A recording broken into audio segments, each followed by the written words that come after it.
वीर भूमि राजस्थान का सभी भाइयों बहनों ने मारो राम राम साहब। मने विश्वास है कि जोधपुरिया देव जी और धन्ना भगत जी का आशीर्वाद मो है सगला अच्छा हो। दुनिया के कोने कोने से लोग भक्ति, शक्ति, वीरता और अपनायत की धरती राजस्थान में आते हैं। इस धरती को देखने आते हैं, इस धरती के बारे में सीखने आते हैं, यहाँ की पुरानी कहानियां को सुनने आते हैं और ये देखने आते हैं कि यहाँ की वीर और साहसी जनता किस तरह से अपने जीवन के संघर्ष में आगे बढ़ रही है। आपका प्रदेश कर्तव्य, सेवा और वीरता का मिसाल है। इस प्रदेश पर, राजस्थान पर हमारे पूरे देश को गौरव है।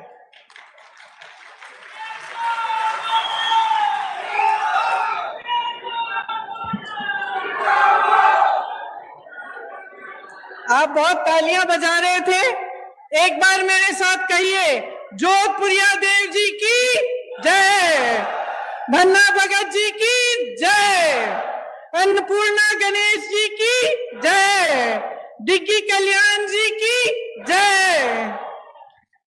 डिग्गी कल्याण जी की कथा तो आप सब बहुत अच्छी तरह से जानते हैं। ये आपकी परंपरा का हिस्सा है। आपको याद होगा कि उन्हें प्रसन्न करने के लिए राजा को बहुत तपस्या करनी पड़ी, तभी जाकर वो प्रसन्न हुए। उसी तरह से जो हमारा देश एक लोकतंत्र कहलाया जाता है, लोकतंत्र में जनता ही भगवान होता है, धोती है, जनता जनार्दन है।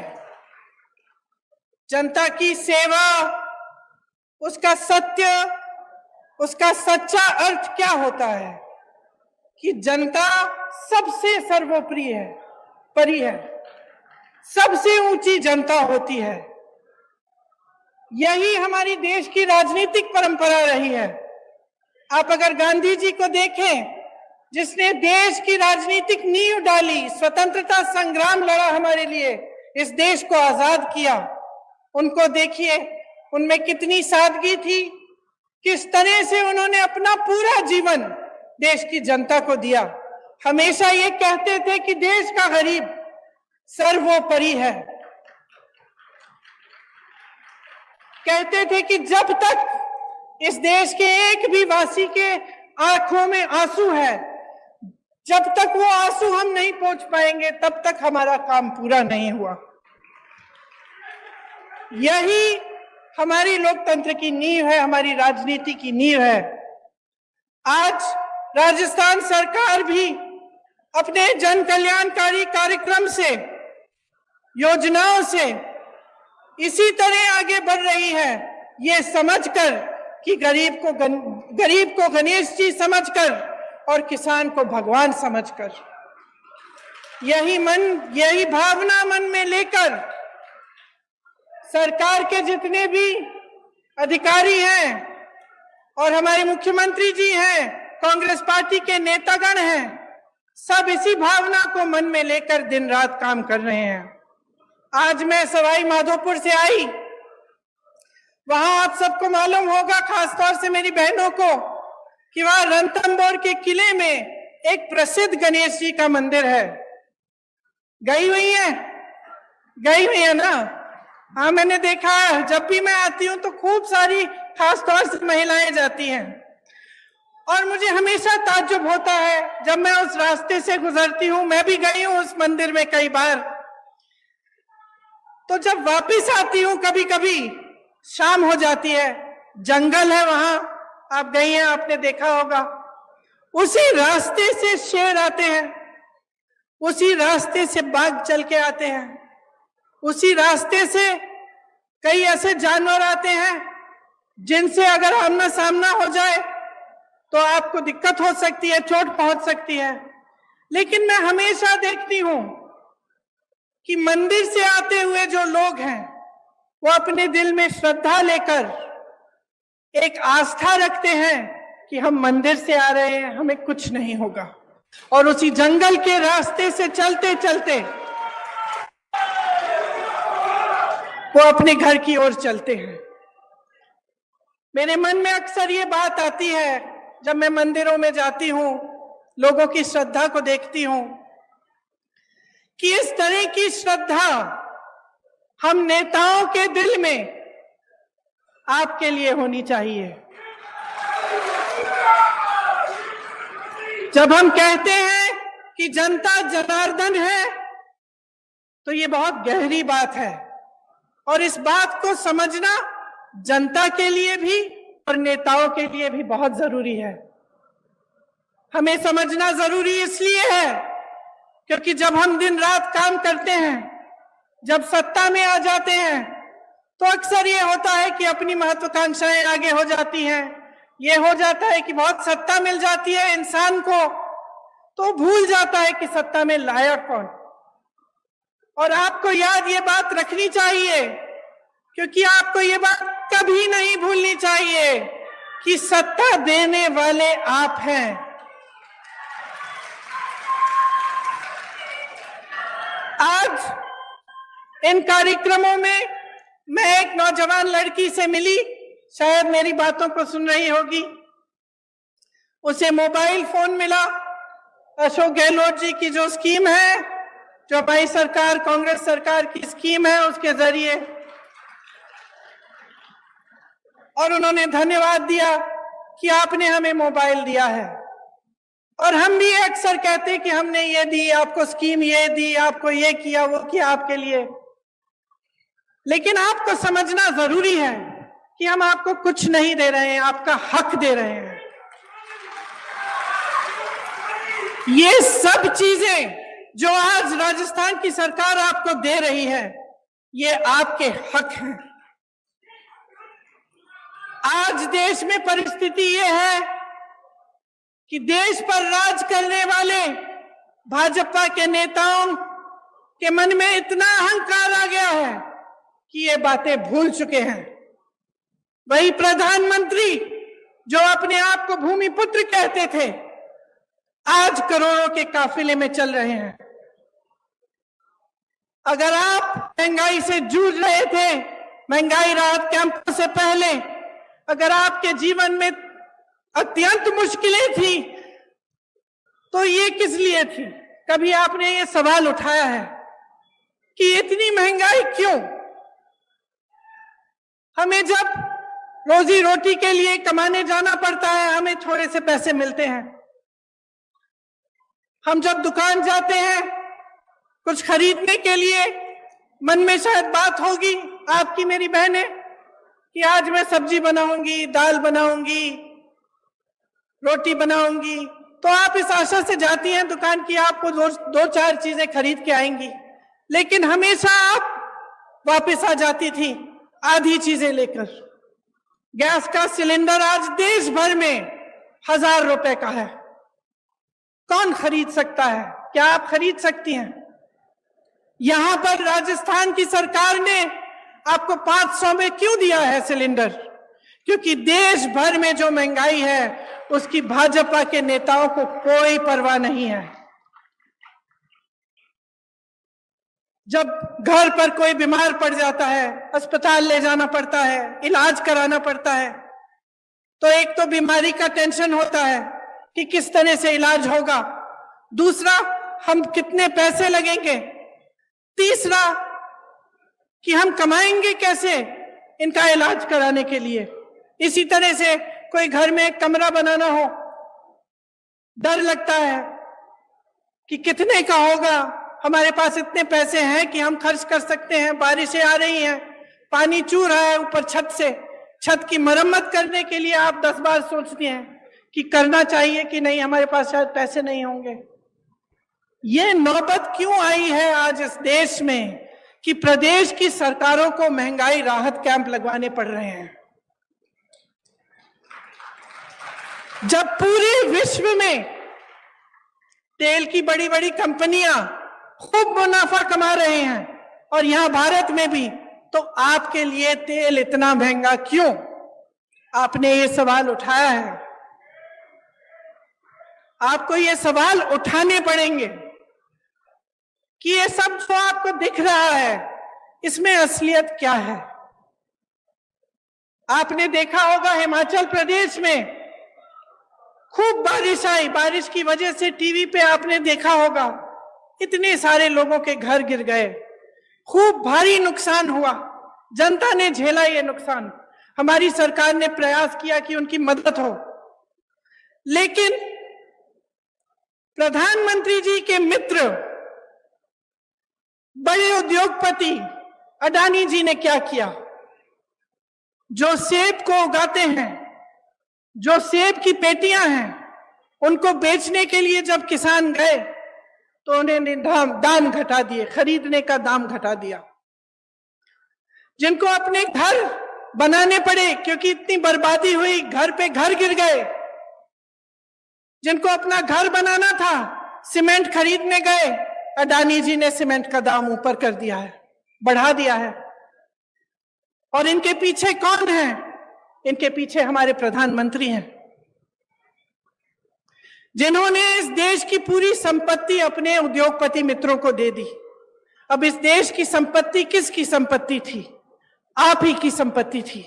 ये मेरी बैठी बहनें जो बैठी हुई हैं, इनकी संपत्ति थी। आज अगर पुरानी पेंशन के लिए सरकारी कर्मचारी रो रहा है, तो क्यों रो रहा है? क्या उसका हक नहीं था कि 20-25 साल नौकरी करने के बाद उसे पेंशन मिलता, उसे सुरक्षा मिलती अपनी जीवन की, अपने परिवार के लिए? क्यों छीना गया ये? और जब इसको देने का समय आता है तो ये केंद्र की सरकार क्यों कहती है कि हमारे पास पैसे नहीं है? क्योंकि इनके जो बड़े बड़े उद्योगपति मित्र हैं, उनके हजारों करोड़ों के जो लोन हैं, वो ये माफ कर रहे हैं, उनसे कुछ नहीं लेते। और यहां आपका पेंशन छीना जा रहा है, आपके रोजगार छीने जा रहे हैं। यहाँ के कितने वीर नौजवान हमारी सरहद पे खड़े होकर हमारे देश की सुरक्षा को देखते हैं, अपनी जान देने के लिए तैयार होते हैं। और केंद्र की सरकार ने क्या किया? अग्निवीर स्कीम ले आए। अग्निवीर स्कीम ले आए कि 4 साल बाद आप घर जाइए, नौजवान ट्रेनिंग करेगा, काम करेगा।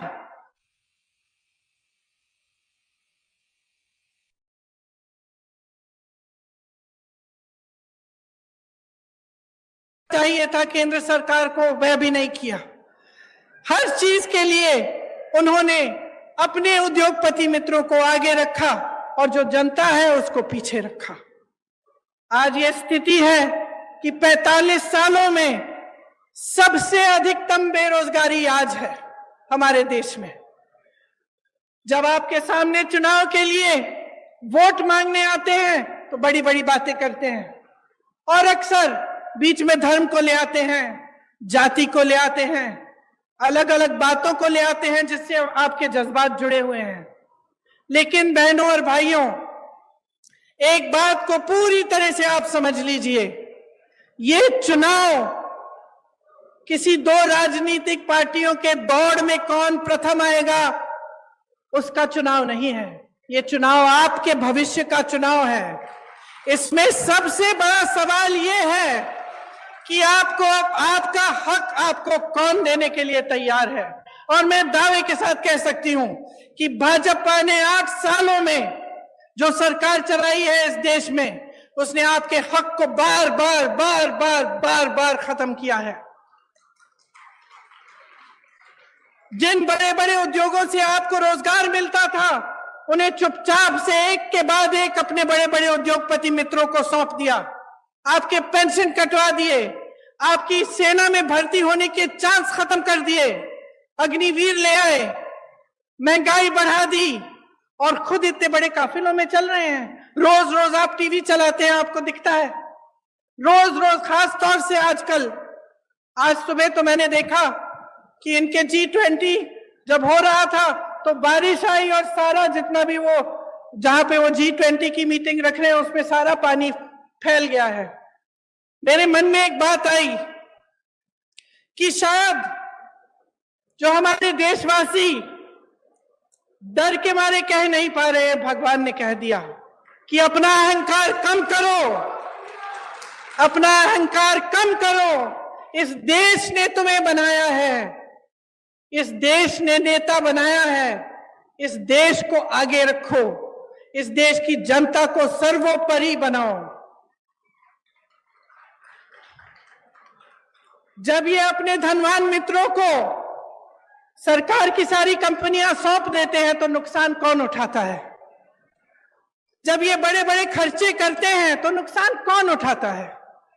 सबसे ज्यादा नुकसान मेरी बहनें उठाती हैं, क्योंकि जो पैसे आपकी भलाई के लिए आपके पास आने चाहिए वो नहीं आते।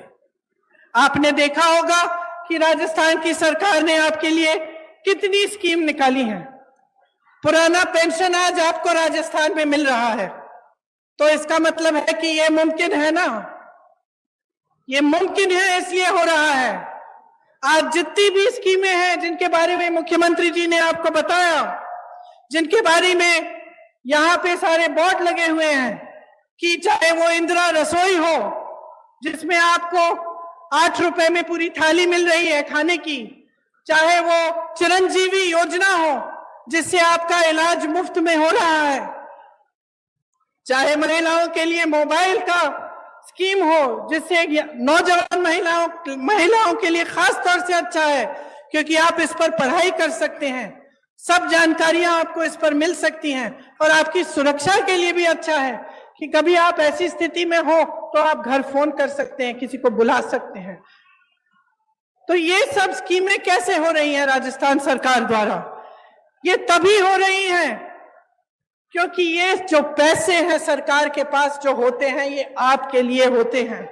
जिस सरकार की नीयत सही होती है वो इस संपत्ति को आपकी भलाई के लिए खर्चती है, और एक ऐसी ही सरकार आज राजस्थान में कांग्रेस की सरकार, अशोक गहलोत जी की सरकार है।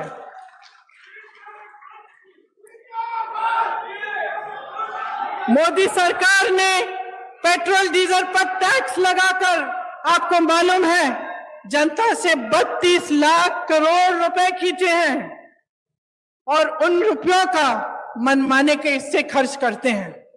ऐसे बड़ी बड़ी महफिलों में, अपनी बड़ी बड़ी कारवाओं में, तो आपके लिए फिर क्या बचता है? इनका ध्यान सिर्फ सत्ता को पकड़ के रखने में रहता है। आपने देखा होगा कि कितनी सरकारें इन्होंने ऐसे ही गिरा दी, किसी को पैसे खिला के, किसी को धमका के, किसी को डरा के।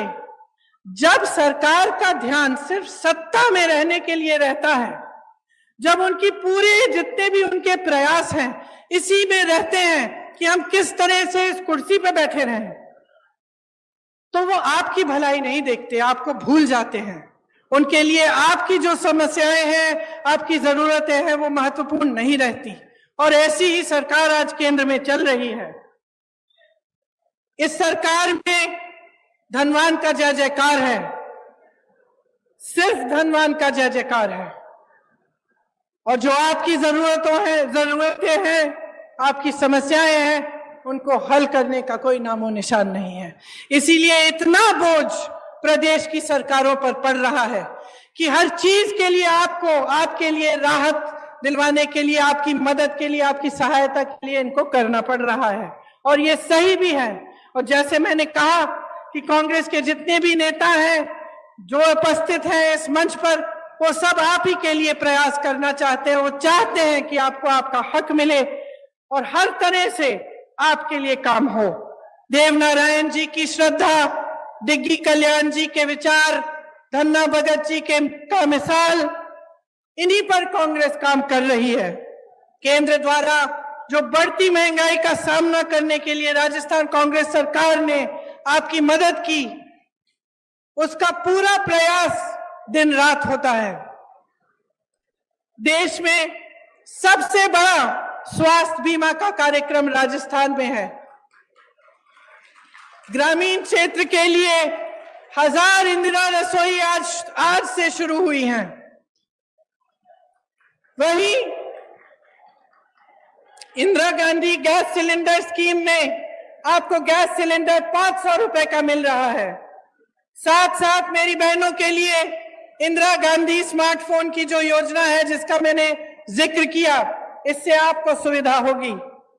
कांग्रेस सरकार की नीतियों के चलते 1 करोड़ से ऊपर उपभोक्ताओं का बिजली बिल शून्य आया है। अभी मैं कुछ लोगों से मिली थी, किसान थे, बहुत खुश थे कि अब बिजली बिल कम से कम जब शून्य पे आ रही है तो उनकी कुछ कमाई हो रही है। बहुत दिनों से कमा ही नहीं पा रहे थे क्योंकि केंद्र सरकार की नीतियों के चलते बहुत ज्यादा महंगाई का बोझ आप पर है। जो अन्नपूर्णा फूड पैकेट हैं, उनके माध्यम से आपको गेहूं, दाल, चीनी, तेल और नमक और मसाले मिल रहे हैं। देखिए, जब इस देश को बनाया, इसकी आजादी की लड़ाई लड़ी, जब इसको बुलंद किया, तो सिर्फ एक इंसान ने नहीं किया, चाहे वो महात्मा गांधी ना हो, लेकिन अकेले ये काम उन्होंने नहीं किया। ये काम उन्होंने आप सबके साथ, आपके पूर्वजों के साथ मिलजुल कर किया। इस देश को आजादी दिलवाने वाली जनता थी।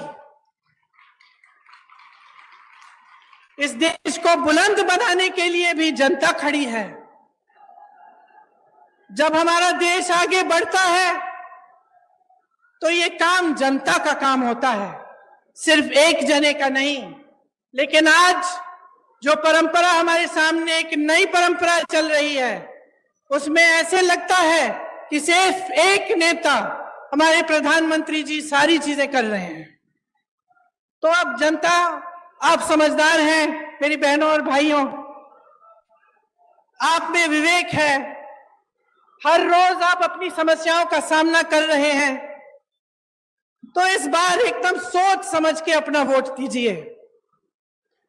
ये सब सवाल जो मैंने उठाए हैं, अपने मन में इनको रखिए कि इस देश को बनाने वाला कौन है? आप हैं। नेताओं को बनाने वाला कौन है? आप हैं। तो जब आप अपनी सरकार चुनने जाएंगे तो आप पूछिए उनसे, भाजपा के नेताओं से पूछिए कि राजस्थान की वीर धरा से कितने रोजगार दिए उन्होंने। बताएं मोदी जी, राजस्थान में केंद्र की कितनी योजनाएं दी हैं उन्होंने। ईआरसीपी पर मौन क्यों है, जबकि उसके होने से इस पूरे इलाके की तरक्की हो जाती। वो बताएं कि जनहित में जब रेलवे प्रोजेक्ट जो हमारी सरकार ने बढ़ाए थे उन्हें रोका गया तो इसके पीछे उनकी क्या सोच थी।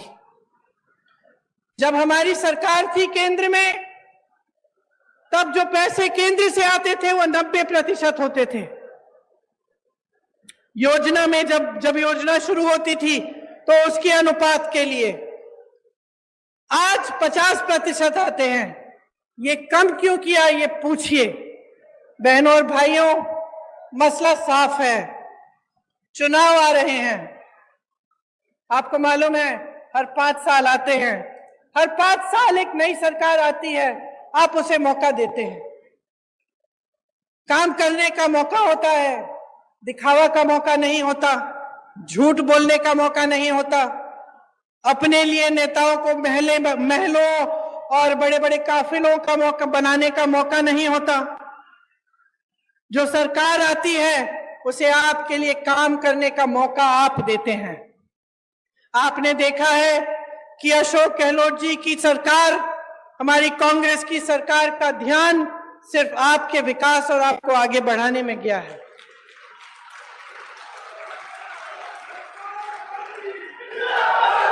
आप अपने अनुभव से ही देखिए कि भाजपा की सरकार, उनकी नीतियां सिर्फ अमीरों को आगे बढ़ाने के लिए हैं, गरीबों को, मिडिल क्लास के लिए कुछ नहीं है इनकी नीतियों में।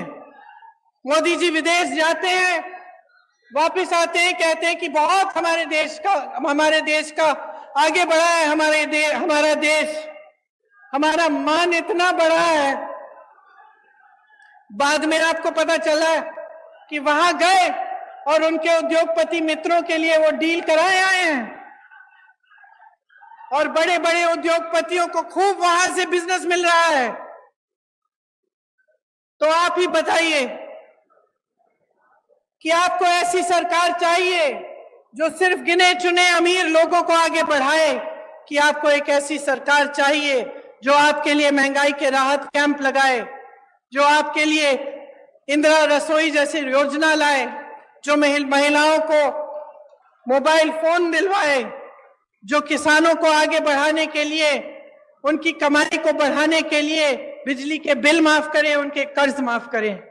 यह निर्णय आपको लेना पड़ेगा और ये एक बहुत बड़ा निर्णय है, इसको हल्के में मत लीजिए। जैसे ही भाजपा की सरकार राजस्थान में वापस आएगी, आप देखिए ये सारी स्कीम बंद हो जाएंगी।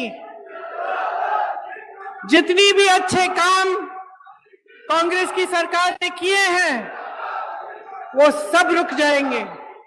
इसीलिए ये चुनाव जब आएगा, अगर आप अपने विवेक को इस्तेमाल करके सोच समझ के वोट नहीं देंगे तो आप अपना ही नुकसान करने जा रहे हैं। मैं यहां मंच पे खड़े होकर आपको कहना चाहती हूं कि ये देश आपका है, प्रदेश आपका है। जैसे मैंने शुरू में कहा, दुनिया भर से लोग आपके प्रदेश में आते हैं।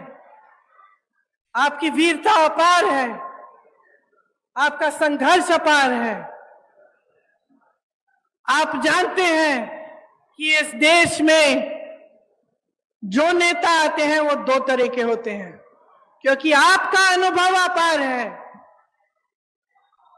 आप शुरू से देखते आ रहे हैं कि कैसी सरकारें आपके प्रदेश में चलते हैं, कैसे नेता होते हैं। दो तरह के नेता होते हैं बहनों और भाइयों।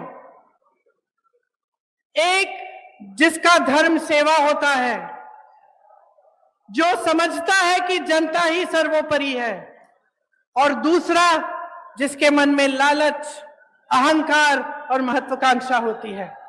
इसीलिए आज इस मंच पर खड़े होकर मैं आपसे आग्रह करती हूं कि आप ऐसे नेता चुनिए जिनके मन में अहंकार नहीं, आपके लिए श्रद्धा हो। आप ऐसे नेता चुनिए जो आपको भूलकर आपकी मुश्किलों को बढ़ाने का काम न करे, लेकिन आपको हर रोज सुबह याद करे और आपकी मुश्किलों को कम करने का काम करे। आप एक ऐसी सरकार चुनिए जैसी कांग्रेस की सरकार 5 सालों के लिए राजस्थान में रही है, जो आपके लिए, आपकी राहत के लिए, आपकी सहायता के लिए दिन रात एक करे। आपको बहुत बहुत धन्यवाद। इतनी गर्मी में आपने बहुत ध्यान से मेरी बातें सुनी। आशा है कि आपके मन में ये बातें रहेंगी और आप चुनाव के समय इन्हें याद रखेंगी और कांग्रेस पार्टी को विजयी बनाएंगे। बहुत बहुत धन्यवाद। जय हिंद।